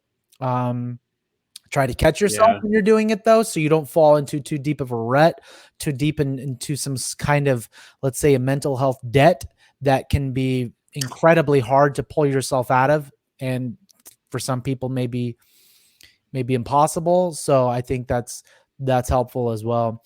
You said something that made me laugh. You said something about conspiracies of, you don't have a conspiracy of social anxiety. It actually reminds me of a funny, I'll just say everything's a quote or a meme because I don't know where I saw it. Yeah. It was like I saw it on Instagram, of course, and I think it said, anxiety is conspiracy theories you tell yourself. Have you seen that? Yeah, that's so funny. Man, when I saw that, I was like, oh, damn, that's a funny way of thinking about anxiety. Conspiracy theories you tell yourself. And I just like had to think about it. It stopped me in my tracks, and I was like, damn, that's so true, because for the most part, obviously, anxiety is focused on future events. So it's like it can be focused on what's happening in front of you too, but in many ways it's in the future. And so you're imagining things in an improper way. And do you know who Alan Watts is? Yes. That guy is like, obviously he's not alive. He's not alive anymore, but for those who don't know, he's a philosopher that was very famous, I think, in the 60s, 70s, maybe 80s. I don't remember when he passed away. I think he's British origin, but he spent a lot of time in China and India and stuff like that. So his philosophy is very Eastern, from the respect of, India and China and Asia. And anyways, one of the things he says as well is that anxiety, a lot of his, interestingly enough, a lot of his talks, his seminars and things like that, is about anxiety, sometimes explicitly about anxiety, but he brings it up a lot. I listen to Alan Watts every single night before I go to bed. I have all of his audiobooks. I have like 100 hours of his audiobooks. He is literally my favorite person ever, because he touches upon all the stuff we're talking about, and so much more too, philosophically, and and stuff like that. I listen to him every single night before I go to bed. Um, and he talks about meditation a lot, Mm. Buddhism, stuff like that. Anyways, that's my long way of introducing him because he's changed my life listening to his Mm. audiobooks and his audio seminars and stuff like that. Guys, like I said, he passed away decades ago, so there's no YouTube of him. There are videos, but not many, because let's be honest, there wasn't as much video in the 60s and 70s, but you can find some. I really suggest people look into Alan Watts as well. Listen to his audio Yeah. or wherever you want to find it, YouTube. One of the things he mentioned too on the point of like conspiracy theories or anxieties, conspiracy theories that you tell yourself. One way he mentioned it is he said anxiety is misuse of imagination. Hopefully I'm not crediting him for this and it was someone else, but I'm pretty sure he said it at least as well. Anxiety, Yeah. misuse of imagination. And that was a really cool explanation to me as well. And those two, anyways, I just really like to tell people those. You made me think about those two things because those stick with me.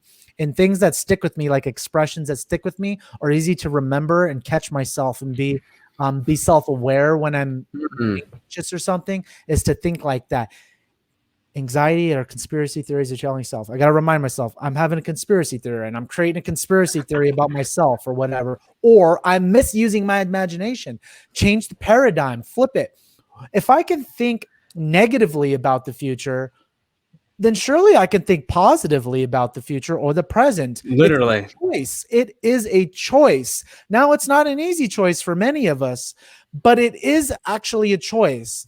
So, again, trying to catch yourself when you're doing that, and instead of being, to me, I also think the way I define anxiety and stuff too is that anxiety is like the anti-gravity or the anti particle of happiness or of Hmm. positivity. Hmm. That's how I think of it. It's literally the same. It's of the same family, but on the opposite end. It is the antimatter of Mm. happiness or the antimatter of positivity. And anyways, I just bring that up because that's some ways that I've started to formulate my thoughts about anxious and negative thoughts. Is think of it like Mm. that. It's the part of the same particle, whatever you want to call it. So why am I choosing to go to this end of the spectrum? I can choose to go that Mm. way, and it's tough to do. Easier said than done. But anyways, what do you think about that? Dude, I love that on so many levels. I mean, first off, I love what you said on Alan Watts and imagination because um, I remember there was this quote from Alan Watts that I heard, or some analogy. I'm gonna butcher it, but he said something like, "Water that is sitting still is easier to get dirty and muddy and cloudy over water that is flowing." Running water. Yeah, yeah, and like when I think of that, that is really a great reminder of like the fact of like you have to learn how to like process things in life and like not hide things and not try to like keep things to yourself, because I think as introverts, like you have a very powerful mind, like it can also get very overweighing, and so if you don't have a process to constantly renew, and again, like meditation is a perfect example. Like meditation is literally like a deep cleanse for your brain every morning. It's like a reset button. That's the best way I would describe it. And the best part, I think, what you said about imagination is, dude, I couldn't agree more with you. And like this program of mine that you mentioned, one of the things that I walk people through is that, like, again, my analogy is like social anxiety, sort of this virus that hijacks like the operating system of your life. And one of the things that it does is that it installs these programs. It installs these like these different applications. And one of the biggest ones that I go through is literally what you just said, of like social anxiety hijacks your imagination. And a lot of the times what you'll often tell is that mind tricks, your brain, social anxiety, makes your brain play on you.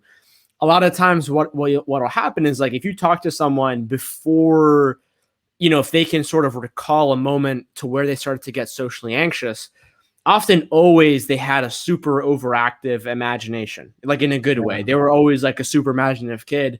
And I think, again, like what happens is, I kind of mentioned this early at the beginning of the podcast, is like you walk into a social scenario and then you look down, or like you look away. So then in that time where your brain isn't getting the objective feedback about the data and the situation, then your brain just starts to imagine. And social anxiety plus imagination, whew, that's like a brutal combination, you know? And I talk about this like, yo, your imagination is part of why people who are successful are successful. And so you have to learn how to like get back in control of that muscle, because like social anxiety is forcing your imagination to activate.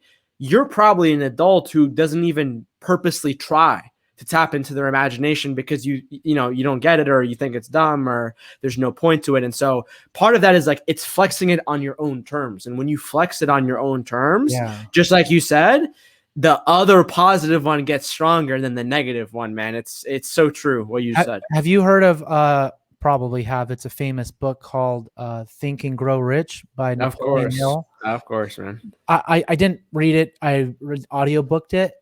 Man, that one's deep too. And honestly, what I love about that book, and also about all of Alan Watts' talks, is they're so timeless. These are from decades ago, and they don't need to talk. They don't even, they didn't exist. They don't need to talk about like the internet, social media, or modern technologies. Everything they say somehow is so timeless and evergreen and applicable today, despite being so many decades past when they spoke about it. And to me, that's how I know what they're saying is inherently true and applicable, that it's timeless and it's evergreen. And one of the things I bring up, Napoleon Hill, is one of the things that stuck with me. Again, I generally am not good at remembering all the content of many books. I just, there's certain like nuggets I take away from books, because it's a vast amount of information. But one of the concepts, actually, I think it's the overarching concept. It might even be the secret of the book, what he calls a secret or whatever, that he explicitly brings up sometimes. And I'm going to make a weird analogy here. I'm going to use his analogy or whatever to make another weird analogy. Maybe it's not weird. Is he talks about transmutation of energy. That's what the book is a lot about, is transmuting energy. And in the book, maybe he's more Freudian. He talks about, actually for men in particular, but women too, transmuting sexual energy. Yeah. For him, it's how can you transmute all of that energy you have, that sexual desire, however you want to define it, even just animalistically, how can you transmute, and for those who might want to use a different word, convert, funnel that energy into a positive and into a constructive means, right? And I think that is a lot about anxiety too. In that book, it's more about being successful in business and stuff. It's not so much about anxiety. However, I use that analogy for anxiety too, where I was talking about kind of the antimatter, antiparticle, is how can you transmute anxiety, anxious energy? How can you, because you got it. If you have it, you have it. You're not, you eat where you can use some of the modalities we talk about to reduce it, and that's very advisable. But for most of us, you're not going to get rid of it. So what you have left over, if you are not reducing it, or even if you are reducing it, how can I leverage it, actually flip it to my advantage? How can I transmute anxious energy into another form that I can use to my own advantage? That's what I'm thinking. I'm not saying I have all the answers of how to do that, but that's something I consciously think about in the moment. How can I transmute this anxious energy? How can I flip it on itself? Almost like it's, in a weird way, I'm not very religious, but in a religious way, maybe, how can I transmute, the devil's or evil energy that I'm getting? How can I flip it on itself and use it against itself? Oh, anxiety. Oh, you wanna try to ruin my day? Oh, you think you're gonna get me to do something that's against my values or morals or my own good? Guess what? Thanks. In a jujitsu way, I'm gonna use that energy to flip you. You gave me your pressure on me, and I used it to sweep you, and now I'm on top of you. You know what I mean? I think in those type of concepts. Damn, that could be like a book concept, man. Yeah, I mean, I love that, dude. yeah. I'd love to hear more about that. Yeah, I mean, I think, believe it or not, Think and Grow Rich was actually like the first book I ever read, like when I was at the start of my journey. And I remember not really understanding that chapter when I came across it, but over the years, I've definitely come to understand it more and more. But dude, I think you're right on the money, man. I think I could easily like see that. I know, for example, like Simon Sinek talks about how Love him, like by the way. Love him, yeah, bro. I love I that know guy. how he talks about how like anxiety and being excited. I don't know what his whole I forget exactly what it is, but it's like there is no difference technically between those. And then it makes me Hmm. think like, oh, maybe like the reason why I don't think I'm the best public speaker. I think I'm a great speaker. I actually really enjoy it. And I've met a lot of people who come from shy social anxiety backgrounds, not all of them. Some of them are great speakers today. And I think there's definitely something to that of like the ability to convert like that high amount of energy that maybe was when you were a kid was just like, oh shit, I don't know what to do with this, but then you learn how to do it, and so I think it's a huge part of it. And I think, for me, it's like, dude, I all kinds of things and whatnot. But I'd definitely love to hear more about that and like what you said of like that jujitsu move on how to flip anxiety back to like I know like Big Sean has working harder than my demons. Like if my demons are working harder, I'm working harder than them. Yeah. Yeah. So I mean, but I like yours better, where it's like that energy can transfer, right? Where it's not necessarily working harder. So Yeah, I that's think awesome, man. I'd love to what's hear that. interesting, I'm a big nerd in many ways too, and one of the things is physics. I love physics, and I'm not great at physics. I just love casually studying it. And one of the Nice. laws of physics is like the second or third law of thermodynamics, and that law of physics states that energy cannot dissipate. It cannot be destroyed. Energy can only be converted. Mm, And that's a physical mm, fact from physics, because if you burn something, it's converted into a new form of energy. If something dies, it is absorbed into the soil, and in a particle mhm. level, it happens too. So on a very interesting physics realm, I think of that too, is that truly everything is converted. Energy is only converted. Things can go from waves to particles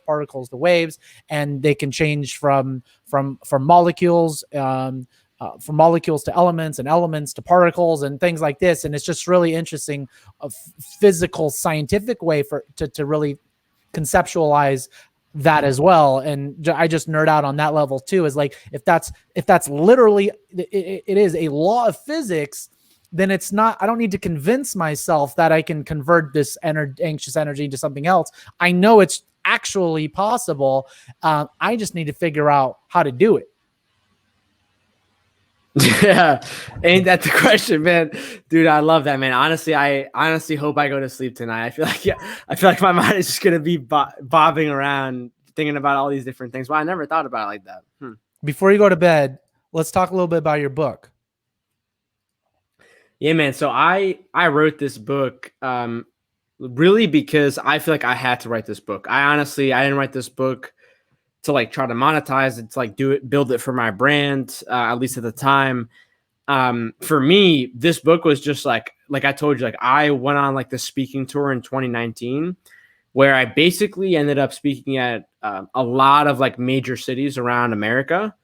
And like, dude, every single time, every single city I'd go to, there would always be like that one person or minimum one person who would like sort of walk up to me.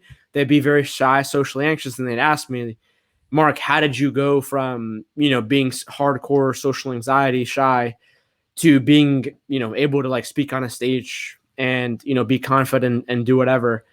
And so like for me, like I don't believe in like surface level solutions. I'm all about giving people like trying to get them on the path of like understanding like the root cause and like the most important things they need to do to like get to the bottom of it so that they can deal with it really for their life.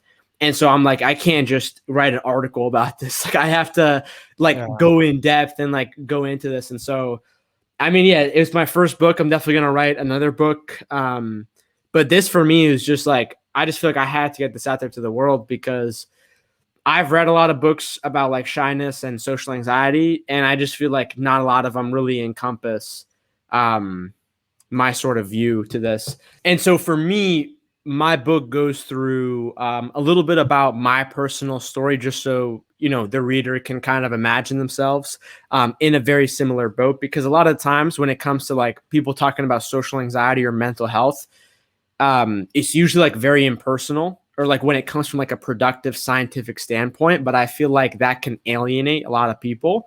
And so for me, like this book, it literally walks you through like how to understand like what social anxiety is, understanding that social anxiety is actually not your problem, it's actually your brain's problem, and then how to basically establish like a sense of motivation to get you through like the next month, 2 months, 3 months of like what my book plans you to do. And at the end of every chapter, there's different like questions, different exercises for you to ask yourself. And it walks you through, a series of steps of like, how do you change your biochemistry to then how do you start to think and speak more confidently? How do you stop overthinking? How do you be yourself in front of anyone? What do you do about social media at work? How do you tell people about it? And so it's also on Audible. It's an audiobook, and I actually narrated it, and I got my friend to come interview me in between the chapters. So I tried to go all out for it. It's like an 8-9 hour like whole thing. And then what I always say to people too is like, if anybody ever has any questions, anything at all that they want to ask in general about the book, whatever, feel free to reach out to me anytime. The best way people can reach out to me is if you go to my website, Mark Metry, MarkMetry.com, there will be like an email box. And if you put your email in there, you will be subscribed to my email newsletter. And every single week I send out like 1, 2, 3. It should be a little bit, if you scroll down just a little bit. Right there. I send out every single week. I just send out like just purely educational articles, information all about social anxiety, being shy, mental health. And it syncs up with my podcast too that I have. And so, yeah, that's the best place. And people who want to check out my podcast, it's called Social Anxiety Society. And then I also just came out with like this 45-day program, which is like my shot at like trying to like scale out everything that I have learned into like a day-by-day, step-by-step program, because like everything that we said, it's a lot easier said than done. It's a lot harder of like, what do you actually do when it's like day 13, and you don't want to do it. And so this is my attempt at trying to do that. So far, I've gotten great feedback. And yeah, that's the best place. And again, please don't be shy. Feel free to reach out to me. And dude, this is like one of the best podcasts I've ever been on. I'm so glad, man. I like this long format. Thank you, man. I appreciate it. I mean, we could go forever, and I'm sure it would be nice. We'll maybe do a few more episodes in the future. There's so many things we could talk about, and we'll catch up. I know it's late on your end when we're doing this. We'll catch up another time too on maybe some personal opportunities and stuff. I think we're playing in the same sandbox, and that's really cool. And I could learn a lot from some of the things you've done as well. So I'd love to touch on that. Thanks so much, man. Everyone, go check out Mark's podcast, check out his website, check out his program, check out his book. He's got a lot of stuff out there that'll help you guys. He's lived it. He's breathed it. He's got a lot of great modalities and things to help you guys if you're looking to fight your social anxiety and stuff like that. And it's been a pleasure, man. Thanks a lot. Dude, I'm so grateful, man. You're a great host. Thanks for having me. And I can't wait to look back at this episode the same way that I look back at our episode in 2017, man. You're going to crush this. Thanks, man. Everyone check in the description. I'll put links to all of his stuff. So have a good night, brother. See you around. Woo! Woo! Later, bro. I go to sleep tonight, man.